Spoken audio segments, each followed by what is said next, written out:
నారాయణపేట జిల్లా కేంద్రంలో ఘోర సంఘటన చోటు చేసుకుంది. నిన్న ఉదయం నారాయణపేట జిల్లా కేంద్రంలో కుమ్మరిగేరి అనేటువంటి బస్తీలో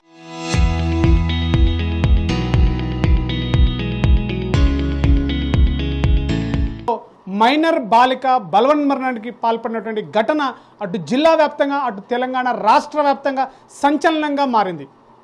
అసలు ఆ మైనర్ బాలిక ఎందుకు బలవన్మరణానికి పాల్పడింది? గత కొద్ది రోజులుగా ఒక అబ్బాయి ఫైజల్ అనేటువంటి మైనార్టీకి చెందినటువంటి ఒక యువకుడు ప్రేమ పేరుతోటి వంచాడు. తీరా చూస్తే పెళ్లి చేసుకోమంటే నిరాకరించాడు. మనస్తాపం చెందినటువంటి ఆ మైనర్ బాలిక తను నివసిస్తున్నటువంటి తన రూములో బలవన్మరణానికి పాల్పడింది. ప్రస్తుతం నారాయణపేట జిల్లా కేంద్రంలో ఆ మైనర్ బాలిక ఇంట్లోనే ప్రస్తుతం మనం ఉన్నాం. చూడొచ్చు మనం విజువల్స్లో. అతి సామాన్య మధ్యతరగతి కుటుంబం, కేవలము ఒకే ఒక్క రూములో తన తల్లితో పాటుగా తన చెల్లెలతో పాటుగా అతి చిన్న కుటుంబము తన తల్లితో నివసిస్తున్నటువంటి ఈ యొక్క మైనర్ బాలిక ఇక్కడే ఉంటుంది. గత కొద్ది రోజులుగా తన జీవనం కొనసాగిస్తూ తన పక్కలే ఉన్నటువంటి ఒక లేడీస్ కార్నర్లో పనిచేస్తూ తన తల్లికి తోడుగా ఉంటున్నటువంటి ఆ మైనర్ బాలిక బలవన్మరణానికి పాల్పడంతో ఒక్కసారిగా ఆ కుటుంబం మొత్తం కుంగిపోయింది. తన యొక్క కుటుంబం మొత్తం విషాద ఛాయలు అలుముకున్న ఈ యొక్క బస్తీలో మనం ప్రస్తుతం అదే ఇంట్లో ఉన్నాము. ప్రస్తుతం మనతో మాట్లాడడానికి ఆ మైనర్ బాలికకి చెందినటువంటి తల్లి మనతో ఉంది. ఆమెతో మాట్లాడి మరిన్ని విషయాలు తెలుసుకునేటువంటి ప్రయత్నం కూడా చేద్దాం. అమ్మాయి నిన్న బలవన్మరణానికి పాల్పడింది. అసలు ఏం జరిగింది, ఎందుకు, కారణాలు ఏంటి, ఏమైనా మీకు తెలుసా?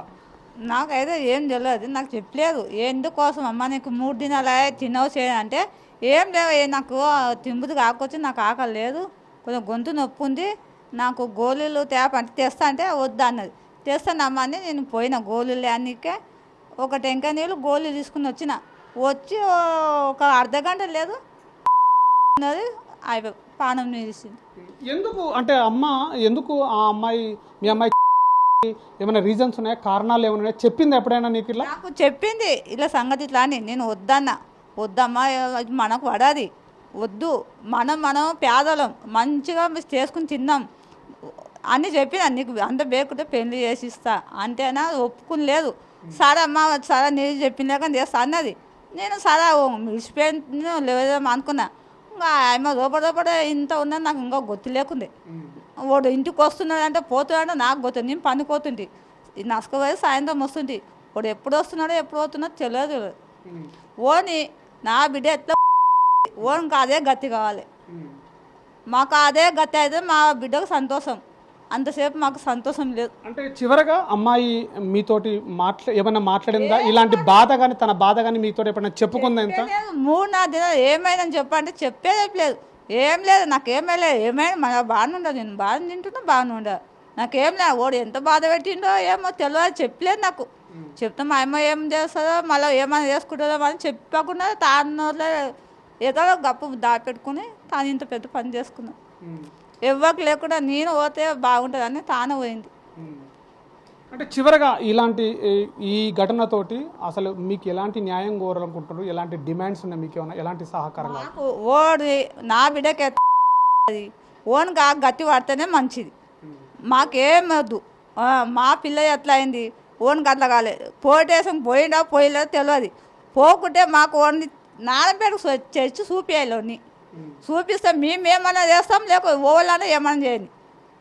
ఇప్పుడు పిల్లకి ఎట్లా చేస్తున్నా అంత గతి కావాలి పిల్లకి, అంత గతి అయితేనే మాకు సంతోషం. అంత లేక మేము వాడిని ఇవ్వము, మాకు న్యాయం కావాలి. అంటే పోలీసులు కేసు నమోదు చేసి అరెస్ట్ చేసినామని అంటున్నారు. మీరు ఏం చెప్తారు?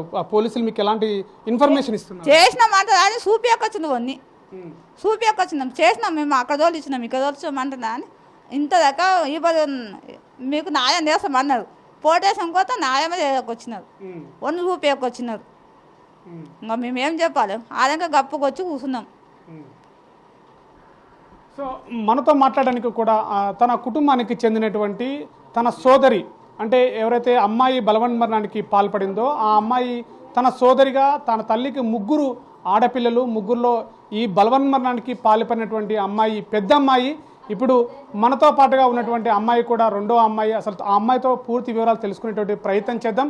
అసలు ఈ ఘటన ఒక్కసారిగా నారాయణపేట జిల్లా కేంద్రం అటు లవ్ జిహాద్ అనేటువంటి పేరుతో కూడా బలవన్మరణానికి పాల్పడడం, గత కొద్ది రోజులుగా ప్రేమ పేరుతోటి వంచాడు. తీరా పెళ్లి చేసుకోమనేసరికి కూడా ఆ అబ్బాయి పెళ్లికి నిరాకరించడంతో ఒక్కసారిగా మనస్తాపం చెందినటువంటి పరిస్థితి కనబడుతుంది. అతి సామాన్య మధ్యతరగతి కుటుంబం. ఈ కుటుంబాన్ని చూస్తుంటేనే మనకి చాలా విలువిల్లాడిపోయేటువంటి పరిస్థితి కనబడుతుంది. ఒక్కసారి అమ్మాయి కూడా ఉంది, అమ్మాయితో మాట్లాడే ప్రయత్నం చేద్దాం. అమ్మ, అసలు ఇంట్లో అక్క పరిస్థితి ఏంటి, ఎలా ఉన్నది, ఎన్ని రోజుల నుంచి ఈ ప్రేమ నడుస్తుంది, మీతో ఎప్పుడైనా పంచుకుందా, ఏం జరిగింది అసలు? 1 సంవత్సరం నుంచి వాడు మా అక్క అంటే కొన్ని రోజులు మా అక్క ఎంట పడ్డాడు. పడి నేను నిన్ను వేసుకుంటా, పెళ్ళి చేసుకుంటా, నువ్వు నన్ను లవ్ చేయి, నేను నిన్ను చేస్తున్నా, నేను పెళ్ళి చేసుకుంటా, నేను నిన్ను అని చెప్పిండోడు. మా అక్క ఉండి నేను చెయ్యను, మా ఇంట్లో ఇట్లా నడవదు, నేను చెయ్యను అని అన్నది. వాడు అట్లే మా అక్క పనికి వస్తుంటే కూడా ఎంట వాడి నేను నిన్ను పెళ్ళి చేసుకుంటా అన్నాడు. అంటే మా అక్క ఉండి లాస్ట్కి ఏం చేయాలని సరే అన్నది. అన్న తర్వాత మళ్ళీ ఏమైంది, ఆ రోజు వాడు ఇంటికి వచ్చిండు. మా అక్క ఇంటికాడ ఉన్నప్పుడు వాడు ఇంటికి వచ్చి మా అక్కను మొత్తం వాడుకొని ఇప్పుడు మా అక్క మళ్ళీ మొన్న అంటే వాళ్ళు పైన ఫోన్లో మాట్లాడుతుంటే నేను పోయి విన్నా. ఏం మాట్లాడుతుండ్రు విన్నది, అతను ఉండి అంటుండు, నీ అమ్మ వద్దు అశ్రు, నేను చేసుకోను, మా అమ్మకి వీడికి పానం బాగాలేదు, మళ్ళీ నేను పెళ్లి చేసుకుంటే ఇప్పుడు మా దేవుని మీద ఒట్టేపించిండ్రు, పెద్ద దేవుని మీద. ఇప్పుడు నీతో ఫోన్ మాట్లాడరాదని ఒట్టేపించుకుండ్రు. ఇప్పుడు ఒట్టేపించుకుండ్రు, నేను నిన్ను చెయ్యను, చేసుకోను, పెళ్ళి చేసుకోను, మా అమ్మలు చెప్పిన మాట ఇంట, ఇప్పుడు నిన్ను పెళ్ళి చేసుకుంటే మా అమ్మ గుండె నొప్పి వచ్చి అని అంటుండు. అన్న తర్వాత మా అక్కుండికి ఇట్లా ఎందుకు చేస్తున్నావు, నన్ను ఇప్పుడు వాడుకున్నావు కదా, ఇప్పుడు నన్ను ఎందుకు ఇట్లా చేస్తున్నావు, ఇప్పుడు పెళ్ళి చేసుకుందాం అన్నది.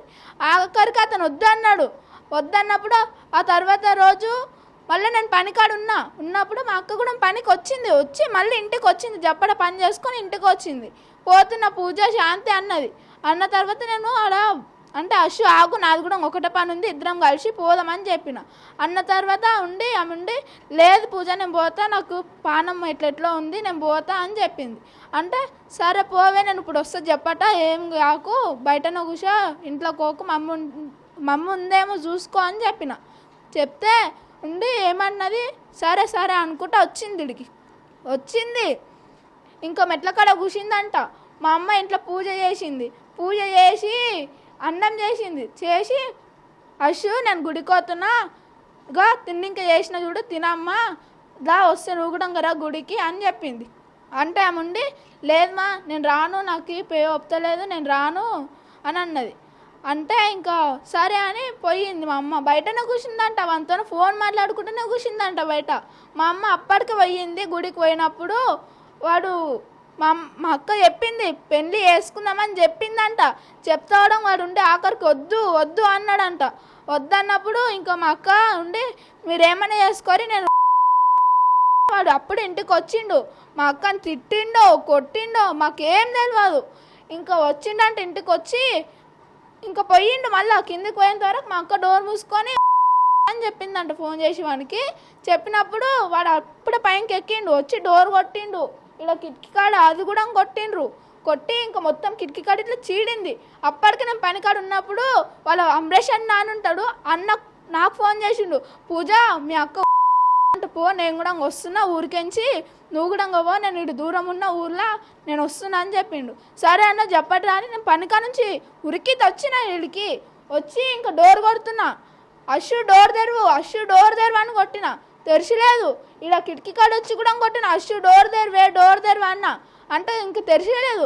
అన్నకు అమరీష్ అన్నకు ఫోన్ చేసి, అన్న నాకు భయం అవుతుంది, చెప్పట్రా ఇంటికాడికి, నాకు భయం అవుతుంది, కొంచెం ఫాస్ట్ రా అని చెప్పిన.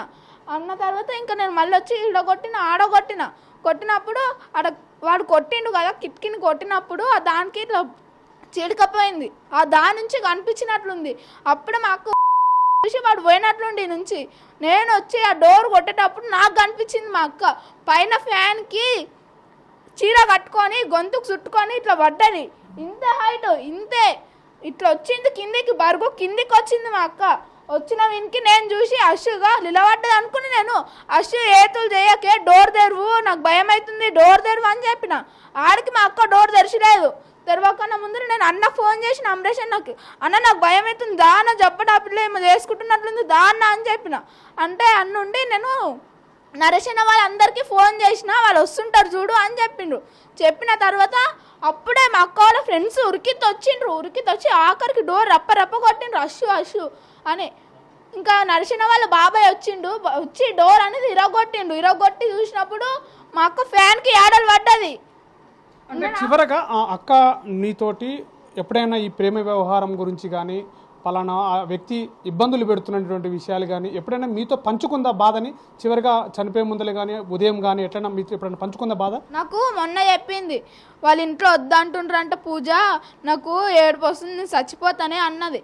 అట్లా మాట్లాడక అషు పెద్దోళ్ళకి ఎవరికన్నా చెప్దామే, చెప్పి నీకు పెళ్లి చేపిస్తారే అని చెప్తే ఆమె ఉండి అట్లా కాదే వాళ్ళ అమ్మకు గుండె నొప్పి అంట అట్లా అంటుండని ఏడుచుకుంటే చెప్తుంది. మెట్ల మీద కూర్చొని నాకు చెప్తుంటేనే ఉండి అషు ఇంకా గప్పుగుండే దావే తిందామని 3 రోజులకించి అడిగిన, దాషు దావే అంటే కూడా ఆమె వచ్చలేదు, తినలేదు.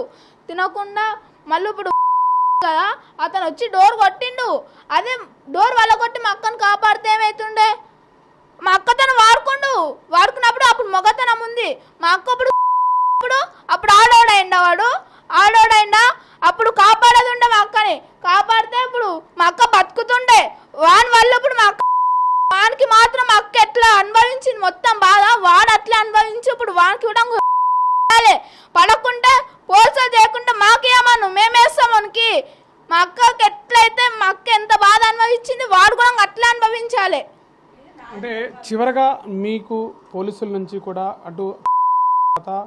పోలీసుల నుంచి మీకు ఎలాంటి న్యాయం కోరుకుంటున్నారు? వాడికి ఎలాంటి శిక్ష పడాలనుకుంటున్నారు? మీ డిమాండ్ ఏమి? వానికి మాత్రం మా అక్కకి ఎట్లా అయింది వానికి కూడా అట్లా కావాలి. ఇప్పుడు మా అక్క వాడు ఒక్కడు నా ముందరికి రామని మా అక్క చెప్పు తీసుకొని కొట్టకుండా నా పేరు మార్చుకుంటా నేను. వాడిని నేను చెప్పుల మెడలేసి మరి ఊరు తిప్పి కొడతావాన్ని. వాడు ఒక్కడు నా ముందర ఉండాలి. మా అక్క ఎంత బాగుంటప్పుడు నేను ఎవరికి చెప్పుకోలే. మా అక్క ఎవరన్నా నన్ను తిడితే ఎవరికి చెప్పాలి? ఇప్పుడు నేను పోయి అషు వీళ్ళు కొట్టిండ్రే నన్ను ఇట్లా తిట్టిండ్రా అంటే ఇప్పుడు ఎవరు తిడతారు వాళ్ళని? ఇది చూస్తున్నాం కదా, ఒక మైనర్ బాలిక బలవన్మరణం పాల్పడంతో ఒక్కసారిగా కుటుంబ పెద్ద లేడు, ఆ కుటుంబానికి తండ్రి కోల్పోయినటువంటి కుటుంబం. ఈ కుటుంబంలో 3 ఆడపిల్లలతోటి తన తల్లి కుటుంబ జీవనం కొనసాగిస్తుంది. ఒక సంవత్సరం పాటు ఆ మైనర్ బాలికని ప్రేమ పేరుతోటి కుషించాడు, తనను వాడుకున్నాడని చెప్పేసి కుటుంబ సభ్యులు ఆరోపణ చేస్తున్నారు.